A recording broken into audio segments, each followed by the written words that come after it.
Thank you. All right, well, we're super excited to be here today to get a chance to talk at hardwear.io. And as you said, we're going to talk about a medical device hack that we did over the last year. Real quickly, who we are, to sum it up, we're a bunch of hackers that work for McAfee Enterprise's Advanced Threat Research Team.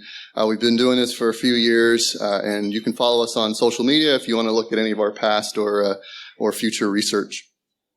So what are we here to talk about? Well, we decided to look into a medical device called a B.Braun infusion pump, or fusion mat, which is an infusion pump. If you don't know, those are medical devices used to provide either medication or fluids to a patient through an IV. If you've ever been to an ER before or an operating room, you've likely been hooked up to one at some point in time. This ecosystem has two main components. It has the pump itself, which is on the right-hand side of the screen, and it has what's called the space station, which is really just a fancy word for docking station. That device holds usually about 4 pumps at any given time. And for this project, we worked on the device these devices that were released in 2017. And that might provide some red flags for some as vulnerability research. Hey, you should be looking at, brand new stuff. This is a little on the old side. Well, we, on ATR, we always consult industry experts before we look at a device to make sure that it's relevant. And it turns out that this is one of the standards in the medical field today, is this device from 2017. So that makes it relevant for the research. We are not the first people to look at these type of devices. There's been quite a bit of research in the medical field before. I'm going to highlight 2 that are probably the most important. The first, ManiMed, is a research team out of Germany that in 2020 released an overview of security in medical devices. They released a very large report on a bunch of different devices, and the device we're looking at is actually in that report, and I will touch on that later in the presentation. And then also the talk that kind of started it all, at least I think so, in the medical field for vulnerability research, was Billy Rayos and Jonathan Butts in 2018 at Black Hat. They released their work on pacemakers and insulin pump. This actually drove the FDA to create a CyberMed security expert analysis board. We haven't seen a ton of movement on that since then, but it definitely created that movement. All right, so on to the fun stuff. So to get started, we have to talk about the system architecture of these 2 devices. And of course, being at a hardware conference and hardware hackers, we'll start with teardown of these devices. We actually looked at quite a few of these and took them apart. They're not all identical, but they're very similar. Just to highlight a few key components of this device. It has an M32C processor, which Philippe's going to talk about in depth here momentarily. They have flash chips where the firmware is stored. They're different depending on which one you take apart. You'll get a TSOP chip or you'll get a BGA chip. And then something unique to these devices are what they kind of look like dongles off the back. They're not actually dongles, but it's a proprietary connection that's used for power, first and foremost, but also it is a direct connection to the CAN bus. And this is used for system maintenance. So, for example, a technician would come in with a laptop and there's a USB to this proprietary connector conversion, and that's how they perform maintenance on the device. Looking at this holistically, from now on, when I talk about the system, what I'm talking about is a singular pump docked inside the docking station. And that's what this diagram represents. So we have one infusion mat pump on the left-hand side of the screen, and it's docked inside the space station. That's the larger bubble. And the first thing I'm going to highlight here is we actually had to work with 3 different distinct architectures.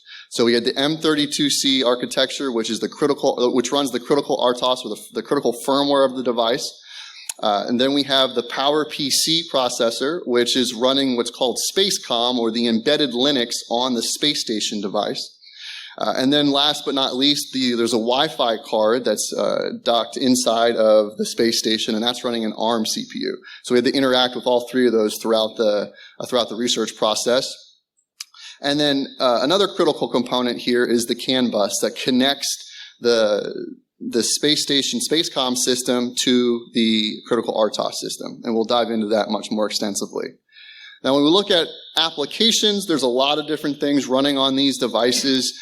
We don't have time to get into all of them, but we did take a look at just about all of them. I'm going to highlight 2 of the most important ones for this presentation. And so the first one is called the JSON dbus bridge. And this application sits on Spacecom mostly for Wi-Fi configuration. It is an open source application, and it listens on port 80 and 443. The next is called the PCS binary. I'm not quite sure what that stands for, to be honest, but I can tell you what it does is it processes commands over the network. This is a proprietary protocol. The commands are used for management of the device. They're sent in clear text. We'll get back to that later. And then they're used mostly to update the drug library, calibration data, and pump settings, which we'll dive into more as well. So as you can see, the pump has two main components to it. We've got the critical firmware on the pump itself, and we've got the Spacecom system that's on the docking station. If you haven't figured it out yet, Philippe and I are from two different parts of the world. I work in the U.S. in Texas, and Philippe works in France. And due to the pandemic, we didn't have access to a lot of labs and stuff. We had to figure out how to work on this remotely. So what we did is we split it in those two logical components. So I focused primarily on the Spacecom system, and Philippe focused on the critical RTOS, and we put that all together to see if we could find an interesting attack vector to attack this device. So I'm going to turn this over to Philippe to dive into the pump firmware. Thank you. So yeah, my part was to start looking at the pump firmware, as Doug just said, and I'm going to split that in kind of three sections. One is just how do you get started with that? Then when you're more comfortable, what can you look around and what do you see? And finally, take a little more abstraction and figure what can we put in that. So for getting started, it's kind of the usual, you can recover a bunch of documentation to get a sense of, the chip and stuff. And then you also want to dump a firmware, import it in IDA, the usual. So on the left side, we have the motherboard of the pump, outside of the device. And on the right side, we have the same, but getting all warm in the BGA workstation to remove the flash chip. If you don't have that at home, you can always use a heat gun to do the work. That works just fine. And here's the chip has been removed. It's all just not cooked. That's good. And we can see on the right side a firmware dump. And when we did that first, Doug was do you think there is code on it? Because we weren't really sure what was on it at all, But we can see in the bottom a string that says a null pointer, and so we're yeah, likely there is code on it. So the normal next step is we want to import that in IDA, right? So it turns out IDA supports M32C/80 architecture. We have M32C/83. That's the same assembly language. It's just different peripherals and that kind of stuff. But for our purpose, it's close enough. IDA likes to ask, pointed question, which is what's the load address of your firmware? So, if you are loading an ELF binary, the ELF loader would do that for you. But here we need to provide that answer. So usually the common way to go about that is, you're going to look for strings and pointers and anything that could have an absolute address so that you can then guess what would be the best likelihood of what would be the best loading address possible, most likely. But here we can cheat a little because we do have access to the data sheet. We did our homework and we get all the documentation. So we can look into that. So just to give you an idea, we have the data sheet on the left. On the center, we have the software manual that tells us about all the M32C instruction that we wanted to learn about. And on the right side, we have the hardware manual that goes more into details about registers and timings and that kind of stuff. And one of the content of this hardware manual is this page that shows all the different modes of operation of the microcontroller and all the various memory mappings. So at this point, we weren't really sure, what was the mode of our processor because it both depends on, internal settings that are set at boot time and potentially some pins on the board. But that doesn't quite matter because overall we just highlighted a few addresses in red that are actually, likely the best candidates because they describe the beginning and ends of external spaces, which would be basically where a flash module would be mapped. And furthermore, we got this extra information from the datasheet that at the bottom of the memory map, we expect to find some interrupt table, and therefore we would find function pointers at the end of that memory map. So what happened if we try to load the firmware at E000, which was one of the addresses I've highlighted previously? If we look at the end of the memory map, we see a bunch of function pointers. So I named them to match the datasheets. But really, like if we click on them, it's actual function. So we know we find like the right loading address. And on top of that, on the bottom right of the slide, elsewhere in the firmware, we can see a bunch of references to like this E0 range, which kind of confirm like there is like interesting stuff over there.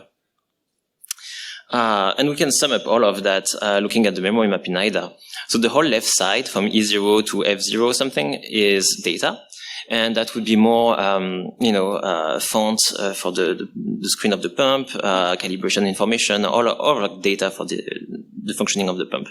Meanwhile, on the right side, everything is blue, except for like there is like a little gap that I've highlighted with this purple arrow. And it turns out it's like you have like actually two sections of code, the main application, which is the biggest blob, and just a little chunk of bootloader and monitor code.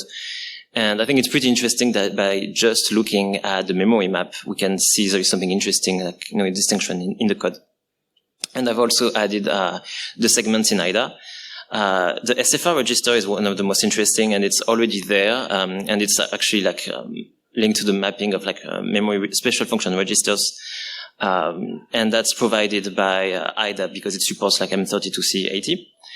So that's interesting. And like the other one that's important is the one I named like global memory, which I had to create, and it's used for storing like a lot of global variables. And so by creating that segment, then you can cross-reference all of those variables, name them. So it's really important for the reversing process. Anyway, so now that we have like the stuff in IDA, we want to start looking around and figure out like how the firmware works. So there is two angles for that that I considered. Like one is we can focus specifically on all the peripherals of the microcontroller, and then we can just like dig around in IDA and look for interesting stuff. I'm going to start with the peripherals. The question you could ask is, why do we care about those? And it's interesting because that's how the firmware communicates with the rest of the world. So you have like UART, you have a CAN bus, you have like lots of IOs, you have like analog to digital and digital to analog converters. So that's all really interesting. But how do you find in the firmware like the code responsible for those stuff? So I've highlighted two ways. One is following the special function registers, and the other one is looking at the interrupt handlers. So the special function registers, as I said, is this weird memory range from 0 to 400. And basically, it's like normal, it's memory that when you write it to, it's going to proxy those read and writes to like the actual peripherals. And you can use that to either like read or write or configure like some devices. So for example, for like a UART, you'd have like one special function register for reading data from if you read from that register, you would retrieve like 1 byte being sent on the UART. And in the same way, like there's another one that if you write to it, it's going to send 1 byte. And likely there is another one where you can change the baud rate or something. And that's nice because you can cross-reference all of those and find the code responsible for that.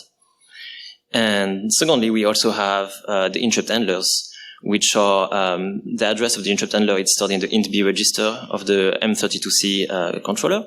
And it's because the interrupt table can be relocated in different locations. And that actually happens during the boot process and whatnot. And those are interesting because it's basically a list of function pointers that get triggered when something cool happens. So like something on the UART, on the CAN, etc.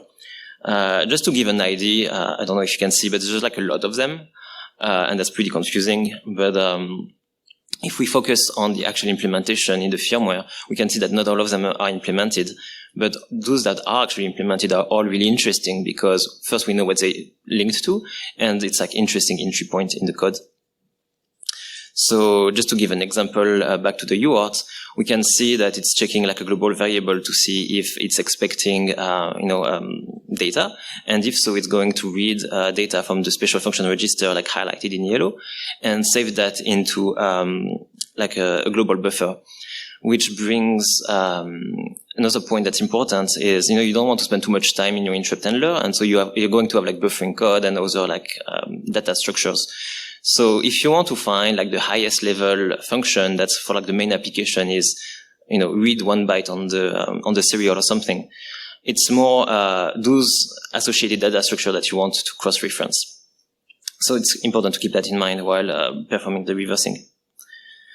But yeah, so overall, we've identified like a bunch of peripherals. Like I put a few like that were interesting on the graphic. But then we can also, as I said, just dig around in IDA and look for other interesting stuff that are business logic more specific. And one of the most interesting one that I found was this like crazy internal database. So it's both used to like store and retrieve data, but also trigger action. So they're like special keys that if you just write to them, it's going to trigger an action. And I think they're like something like X600 keys. So there's like a lot of them.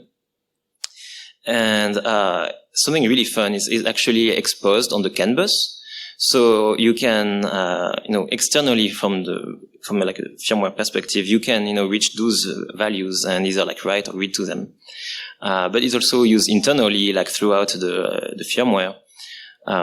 So for instance, if the LCD screen wants to print the patient name, it's actually going to retrieve using the internal APIs, like the key associated with the patient name and display it on screen. And those key names can also be recovered, interestingly, like in binaries like the PCS binary that Doug mentioned previously. They're like all the key names associated with our actual like a key ID, which would just be like a short or something. So by recovering the key names from PCS, we can, apply that in IDA, and then that tremendously help for the reversing, because now, like when those like APIs are used for doing anything, we know directly like which variables they're trying to recover. And overall, like this data structure is pretty complex. You can find like different types of data, different range that are like allowed for those variables, callback functions, etc. So a bunch of stuff. So that was like one example of digging around in IDA. There's like a few more like things that are really interesting, but we don't have quite the time for that.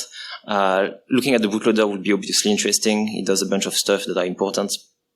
There's also like a lot of CRCs like throughout the firmware that to like verify the integrity of the data, and also using custom CRCs. So that's pretty tedious to reverse, but it's important as well to mention.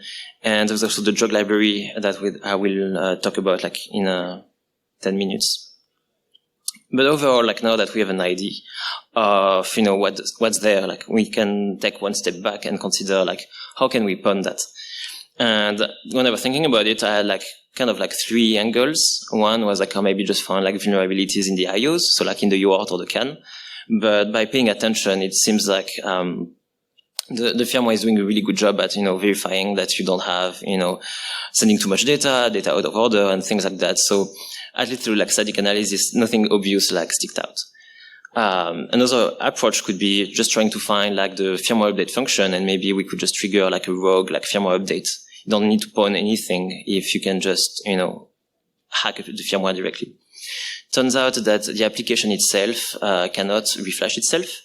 Only the bootloader can reflash the stuff, but that would be absolutely like an angle to consider, just, reboot in bootloader mode and try to flash a rogue firmware. But instead of going that road, we were just like, well, we have a bunch of critical data. So, like the drug library that we'll see in a minute, and all this database stuff that are like exposed on the CAN bus. So that's really interesting. And that's the path forward. But one question remains is like, how do we send CAN messages to the pump? And that's how like dogs come back and explain how we go about that. All right, so Philippe did all this awesome work on understanding what the internals of the pump looks like, but as it is, it's internal, and that's not accessible on the network. So in order for us to get at the internal database that he talks about, or the CAN bus, we have to find a way to access the pump through the Spacecom operating system. So as part of the vulnerability research process, just like Philippe talked about too, we have to start doing recon of the Spacecom device and look for any bugs that may let us get there. And part of that is looking at that JSON dbus bridge application. And since that application is open source, we get a lot of information just from its source code and from GitHub. Well, through perusing the GitHub commit messages, we went across this one up on the screen that says, fix sending JSON containing % characters. Now, if you've done exploitation or vulnerability research before, some flag goes off in your head when you hear sending % characters, and that has to do around a format string vulnerability. And sure enough, if you look a little bit further down and at the actual commit, what they're doing is they're replacing a printf, which is taking unsanitized JSON from the network and putting it right into a variable. They're replacing with a puts to fix that vulnerability. Now, if you notice, this commit message is from 2015, and I had mentioned that the devices we were looking at from 2017.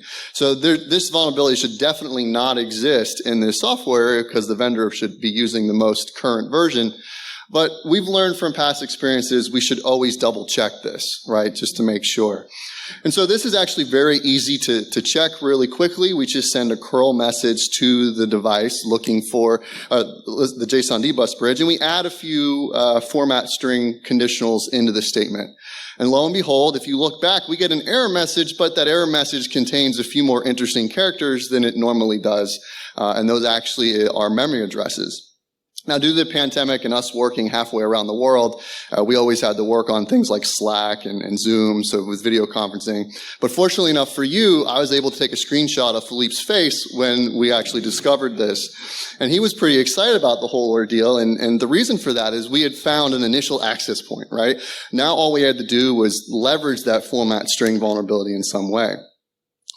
Now this proved to be a little bit more difficult than we initially anticipated, but we were able to write a working exploit for this format string vulnerability. And just to sum it up, we did this by leaking a lot of memory using the %x format string identifier, and then we used the %n identifier to overwrite an address in the PLT, remember on a PowerPC processor at this point, and we ended up doing a classic return libc attack. And that was all exciting when it worked until we were slightly disappointed that all that got us was user-level access, which did not provide us a lot of access to the device. So, of course, the next logical step in this progression is, well, I guess we're going to keep looking for a way to get root. How do we escalate our privileges? Because that's going to give us the most ability to, again, get over to that critical operating system. So a little bit more background about the device. Through the web interface, it has a component that allows you to back up and restore settings of that device. They call it their config export and import operations. And during that, the way that process works is it tars up all the settings on the device, allows the user to download them, and then when you want to restore that, it takes that tar and untars it and replaces the settings on the device. Conveniently, that tar directory maintains all the permissions of the binaries and the folders that it's given on that tar directory. So, for example, if we were to set a binary with the set UID bit and load it up in that tar folder, it maintains that permission. Even better, during the process, it has a binary called the config export binary, which is exec-ving a bash script. And so we simply patched the binary that they're already using to call an attacker-controlled script and leverage this import-export of settings to obtain root access on the device. Now I have to call out and give credit to ManyMed here. As I said, they published a report that also included this device, and they had this vulnerability in that device as well. Looking at the publication dates, we were probably looking at it at almost the exact same time. But kudos go out to them, and this vulnerability was instrumental in us moving forward in this project. All right, so we got root, right? We can pack up and go home. That's not usually our style. We're looking to come up with a realistic attack scenario. And when we talk about embedded devices or medical devices, root actually isn't where it ends. It's almost where it begins. And so the question becomes, how can we control the critical operating system that Philippe was working on with root access on the Spacecom device? And an extra challenge for us is the vendor told us that's not possible, that there's segmentation and that doesn't allow for that to occur. So we sought out to answer that question. Is there a way that we can actually hack the patient? So there's a couple ways to approach this. We could continue to look for another vulnerability or another 0-day as a way to progress into the critical operating system. But we like to do what we call living off the land, which is once we have root, how can we use what's already on the system, maybe in an unintended way or an intended way, to get the outcome that we're looking for?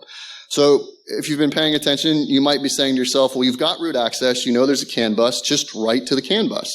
And that's absolutely correct. We could do that, but there are several challenges in doing it that way. We have to understand the format of the CAN messages. We have to understand what the conversation or the call and response looks like. And that's doable, but it's very difficult, or more difficult. We're lazy hackers, like most. So we know that the system already has binaries that do this, right? The PCS binary being one of them. If it's going to talk to the other side, well, it must create those CAN messages and it must execute those commands. Why not leverage what already exists? So I sought out to dig into that PCS binary. My job was a little bit easier than Philippe's in the fact that I didn't have symbols, but I had a lot of debugging information that was still inside of PCS. This is just one example. There were a lot of debugging messages that also contained function names. And function names, as some may know, can sometimes be a Rosetta Stone to what each function is supposed to do. So I used a lot of the function names. And then additionally, it had C++ type information. Now we're looking for functions that talk on the CAN bus, and I ran across these objects called CAN operators. There's 3 different ones of them. And then using that and combining with function names, we can actually almost flush out the entire vtable lookup on the screen above as well. And last but not least, we know that this binary's purpose is to ingest commands from the network. So if we take a look at the case statement in the binary, and we've obviously cleaned it up, the variable names and everything, if we look at that function, we can get a good clue of what's going on. And we can break these commands into 2 major categories. There's download commands and upload commands, for the most part. Now, upload commands are interesting because it would allow us to upload something to the pump. However, again, that requires an extra step. We have to understand what is it expecting for that upload, what is the format of those files, what any integrity checking that goes along with that. Where if our main purpose is just to talk over the CAN bus or to get a hold of that process, the download commands also talk across the CAN bus to the critical operating system, but they don't require any additional information. They're the read functions. So if we put the command that is highlighted here is the download pump config command. Well, we saw that there is a CAN operator called the pump config CAN operator. So there's a good chance that the download pump config command builds a pump CAN config operator, which we know talks on the CAN bus, or at least suspect that it does. So if we use all of these components, we can actually, through a lot more IDA reversing that I don't have time to get into, we can construct the call chain of what it takes to actually send a message from Spacecom with root access over to the critical operating system side. First thing we have to do is we have to activate what's called service mode, and this just puts the pump in a mode that it's expecting commands. And then we have to disable flash protection. We have to trigger that the construction of that pump config CAN operator. We can do that using the download pump config command. We have to actually write the data. There's a function called set service data which accomplishes that. And then we have to reverse the process, re-enable the flash protection, and disable service mode. So great. Now we understand what it takes to make a change. Now we need to actually, with that root access, make a change. And typically, if you were a malicious actor at this point, this is where you would write your custom malware. And again, that's a long and lengthy process. And so we wanted to shortcut a little bit since we're not actually malicious actors looking to weaponize this. And we can do that through using GDB. You may have never thought of GDB this way, but it kind of mimics a lot of what malware does, right? It can hook a process, it can send commands. And so what we did is we're using GDB server to attach to PCS. We put a breakpoint to grab that pump config CAN operator when that download pump config command is sent across the wire. So now we have the data structure required to send messages. And then we can execute function call chain with that operator in hand. Great. Except for now we need to know what the heck we need to change. It's kind of like an exploitation. You get a GOT override or something, and you're like, okay, I can write anything anywhere I want, but what do I want to write? Well, this is a medical device, so in order to do that, we have to understand in the context of the medical device what makes a meaningful change. What is the critical data on the pump? And for that, I'm going to hand this back over to Philippe to explain the critical data. Thank you. So we want to mess with critical data and basically answer the question like what can we mess with and have interesting impact. So there are like roughly like two angles we considered. One was going after the drug library, which is basically what gives like the smart pump like its smarts. It's a kind of like a safety net that prevents like improper drug settings like for a patient, and like default concentration of drugs and that kind of stuff. So the idea is it's to prevent the situation where, like, for instance, like a nurse or a doctor would accidentally like pick the wrong concentration or like had one extra zero on the thing. It would like beep and be like, that's not good. So the problem with that is, in terms of impact, is in most likely, all likelihood, everything we could modify there would likely be also printed on the screen of the pump, and the nurse or the doctor are like also expected to double check if everything is okay. And because of that, at most we could, remove like safety limitation, but I would still rely on other people making mistakes to have an actual like serious impact. And for that reason, we consider something else as well, which is messing with calibration and disposable data, which is more like internal parameters that govern how the pump functions. And those are not exposed to end users, so it's not exposed to the doctor or the nurse. And instead, it's more like for servicing, and that's more like the technician who maintain the device would like mess with that. So if we tamper with that, it's most likely going to end up like under the radar. So just to give you an idea, here's like Kaitai, which is like it's a software to help like parsing data. And I was working on reversing the drug library format. So that's on top left is like the description I was writing, and it's really nice because you can it parses automatically, and so it helps for like visualizing the data and making sure you understand like when you're reversing the code in the firmware, you can make sure that it makes sense like by looking at the data. So, and here it was just like reversing like some strings. Unfortunately, like when I was doing that, I was hoping I might find, one settings that actually don't show up on screen, but I didn't find anything interesting in that regard. So, the best we got was this one, where we were like able to modify the name of like a word to put like our team names in it. And the idea was we're like able to retrieve the drug library from the pump, modify it, patch everything, fix all the CRCs, push it back to the pump and verify it was accepted, which shows we're able to tamper with the drug library, which has already like important impact, but not as critical as this one, which is messing with the disposable data.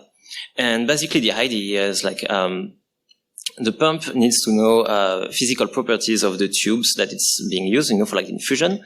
And the same way as a printer can use like different type of cartridges or paper or whatever, like the pump can use different type of tubes, and that's why you need to specify the physical properties. So on the left side of the slide, you can see like a bunch of these properties, and actually all of them are like keys in the database I was talking previously about. And the one that struck my attention was the tube head volume, because that one is actually for the pump kind of like the volume of the tube inside the pump itself.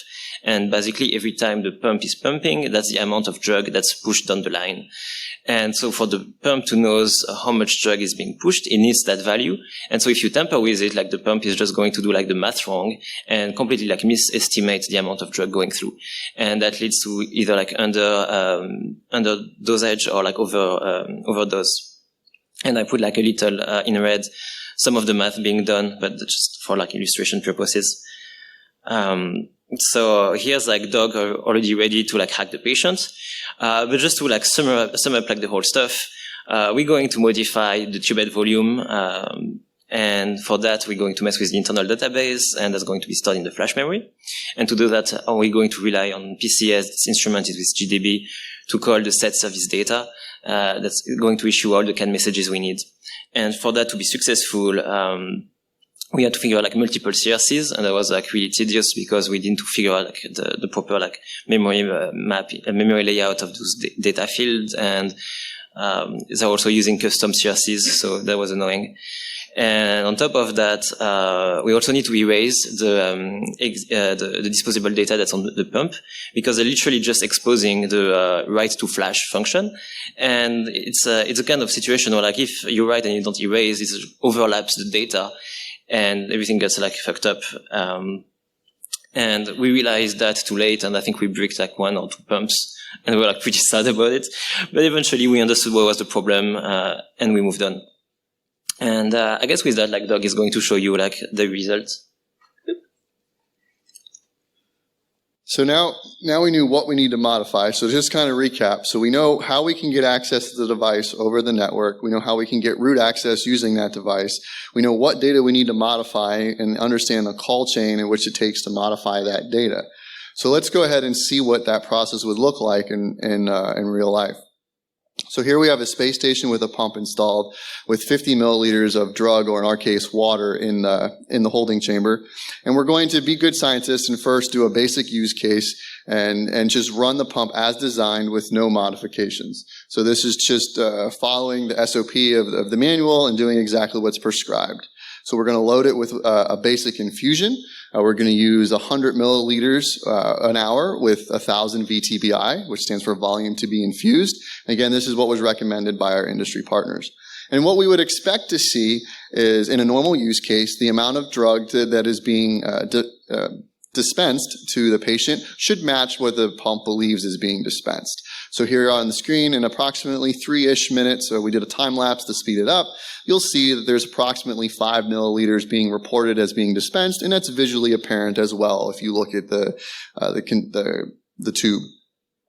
So now we're going to go ahead and leverage that attack chain that we've been explaining to you. So we're going to leverage that format string vulnerability using a Python script, escalate our privileges using the tar feature. We're going to upload our tools being GDB server to the device. We're going to hook the PCS binary.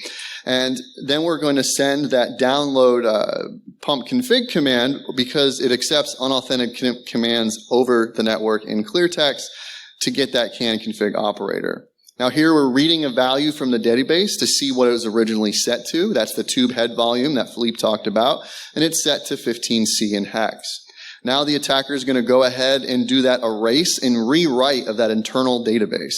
You'll notice that the lights on the pump are flashing, and that's because we've put the pump in service mode, which the vendor says is not feasible to do remotely. So as the database is erasing and then rewriting, this is going to rewrite every single value in that database to what the attacker wants. And we're then going to reboot the pump, and this accomplishes a couple things. One, it ensures that our settings take place, and two, it clears any notifications that are generated so that the end user is unaware that those changes have taken place.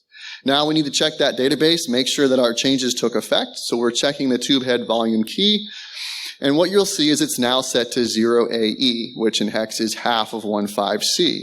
So what effect does that have on the pump, just changing one value in memory? Well, we're going to run our exact same test case again to see if it's had any effect. So again, we have 50 milliliters loaded into the tube of water in our case, and we're going to set up another infusion following the exact same process as described by the vendor in the documents. And we're going to, again, use a basic infusion of 100 milliliters to 1,000 VTPI. Now, we would expect to get the same results as last time unless changing that key and value had some type of impact. We're going to run it for, again, approximately 3 minutes, and you can very quickly start to see that something's not right. And when you get to over 3 minutes here, the pump is once again going to report that it dispensed 5 milliliters of liquid, but it's very quickly apparent visually that it dispensed a lot more than 5 milliliters of liquid. In fact, it dispensed exactly twice as much. So with that said, what does that matter? Is there a big impact here? Well, Philippe and I are not doctors of any kind, so we make sure to consult, again, the people in the industry. And it turns out that making any modification for a patient, even if it's a routine medication, can have quite a big effect on a patient. So obviously, there's that impact. Additionally, having root access on Spacecom, not even messing with the rest of the attack chain, would allow an end user to install malware like we've seen. And of course, the malware of the day is ransomware, and that is very prevalent in the medical industry. And we see an example of this in 2020 where a ransomware attack took out a hospital in Vermont and prevented them from giving therapy to 75% of their chemotherapy patients. So we've done, on ATR, we've done research across multiple different industries, and we've done medical research before, and we try to put together common threads or common themes we see when we do the same type of industry research. And just a couple to highlight. I'm not going to talk about all of these, but as I mentioned, this device is from 2017, and it's still currently heavily used in the medical industry, and that allows it to have older vulnerabilities that are still apparent on it, and therefore accessible to hackers. And then on top of that, one of the reasons why that is the case is patching for these devices is extremely costly. And what I mean by that, this isn't like updating your Windows 10 machine where every Tuesday you get a patch from Patch Tuesday. These devices often require sending them back to the vendor to get patched, or a technician coming in, and there's downtime for that. And it can cost, according to our sources, it can cost the hospital anywhere from $10 to $20 million just to patch these devices, which puts a lot of difficulty on hospitals administrators. Like, do I spend that money on patient care, or do I spend it on updating my devices? So we threw a lot of information at you in a short time, so in case you fell asleep, I wouldn't blame you, but just to catch you back up, if you've woken back up, we discovered 5 CVEs in the B.Braun Infusion pump, which allows us to remotely compromise that pump, and in doing so, exploitation leads to overdosing or underdosing a patient. Infusion pumps are extremely popular today. It's a $54 billion a year market worldwide. Mitigations for medical devices are hard, but of course, most importantly, hacking with your friends across the globe is a lot of fun. So I hope you enjoyed our talk today. If you have any questions, I think we have a few minutes left. We'll be happy to answer them, or reach out to us either during the conference or on social media. Thank you.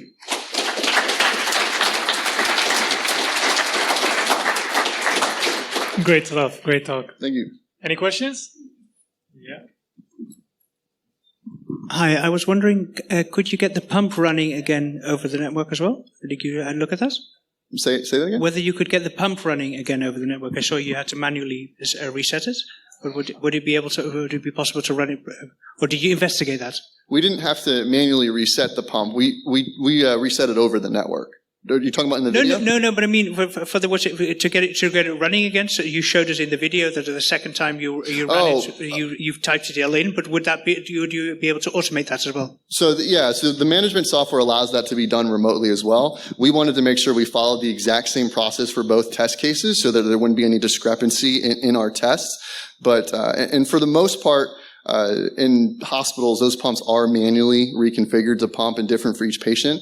One thing I didn't mention is, even though our attack is a remote attack and feasible that way, it can't be done while the pump is running. It has to be while the pump is in what's called standby mode or turned off. So we can't do it while it's connected to a patient. So that's another reason why in the video we started again from ground zero, because the entire scenario would be like, they disconnect it from a patient, put it in a closet, attacker remotely attacks the pump, because there's never any true off with those pumps, and then they pull the pump back out.